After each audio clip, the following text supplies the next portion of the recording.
यवतमाल के कलेक्टर और एसपी कार्यालय से कुछ मीटर दूरी पर साधु की हेट स्पीच, सकल हिंदू समाज बैनर तले हथियार रखने का आह्वान, मुल्लों को मुसलमानों को खत्म करने की बात।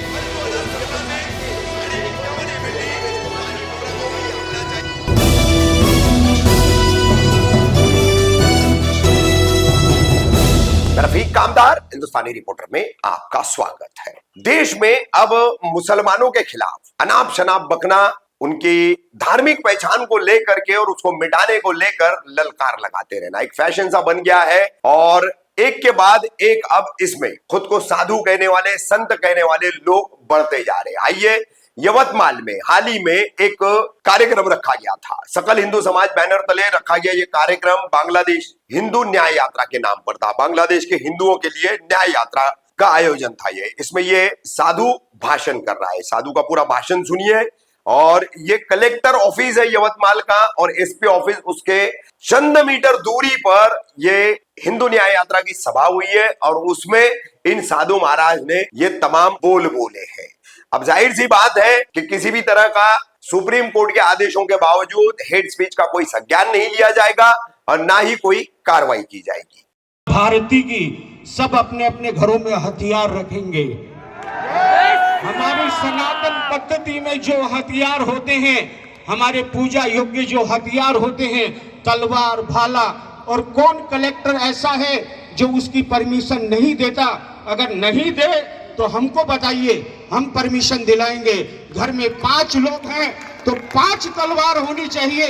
किसी एक हिंदू पर अगर आक्रमण होता है तो 100 हिंदू घर से निकल के आना चाहिए। आज मुझे बड़ा दुख भी होता है इस बात का कि हम यवतमाल में इतने हिंदू होते हुए भी आज दुकानें खोल कर बैठे हैं। जब पहली बारी आएगी तो तुम ही दुकानों को छोड़कर भागोगे। ये सुन लो, अब समय आ गया है, या तो जाग जाओ। अरे अब भी नहीं जागे तो कभी नहीं जागोगे।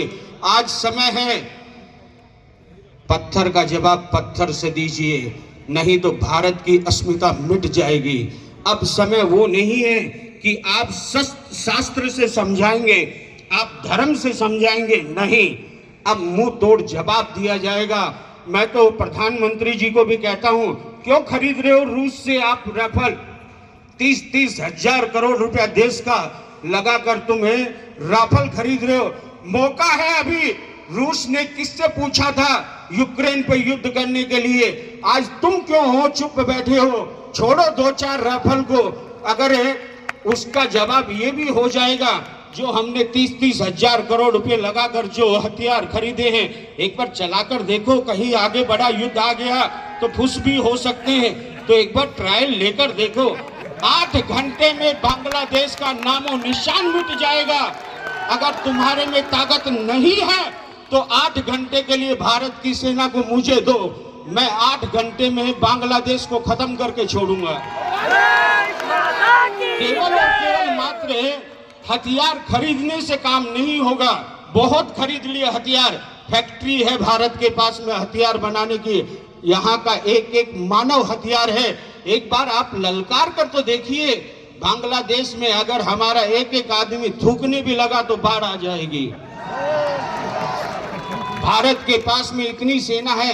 अरे 1,70,000 की सेना लेकर वो जो देश है वो भारत को चुनौती दे रहा है। जरा एक बार उस पूरे विश्व को दिखाने का समय आ गया है। होगा युद्ध तो होगा ही, ये तो सबको पता है। एक रोज विश्व युद्ध होगा, क्यों न इसकी शुरुआत भारत से की जाए और दिखा दिया जाए उन मुल्लों को, उन कुत्तों को कि भारत में दम है और भारत विश्व गुरु है और आने वाले समय में विश्व गुरु बनकर रहेगा। और अब एक ही कसम खाओ, आज के बाद में अगर हिंदू के साथ में अत्याचार होगा तो एक हिंदू नहीं 100 हिंदू एक साथ बोलेंगे और घर से निकाल कर मारो। हो गया सब, जो होगा देखा जाएगा। 8 महीने 4 महीने जेल काट के आ जाओ, जमानत में बाहर आ जाओ, क्या दिक्कत है? अरे हमारे वीर जो बलिदान देने वाले इतने वीर मर गए, मिट गए इस भारत की संस्कृति सभ्यता पे, तो तुम्हारे घर से एक अगर चला गया तो क्या होगा? कुछ नहीं होगा।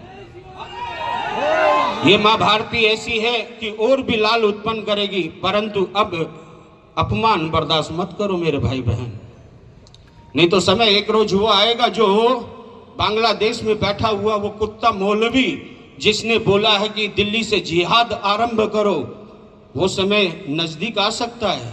जाग जाओ, समय है।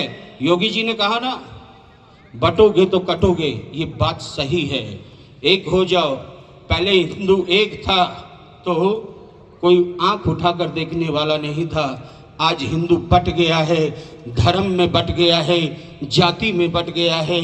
छोड़ो जाति पाति की करो विदाई, अब सब हिंदू भाई। और आज से कसम खाओ कि कोई भी जाति विशेष सूचक नहीं है, सब हम मानव हैं और मानव बनकर रहोगे तो एक रोज निश्चित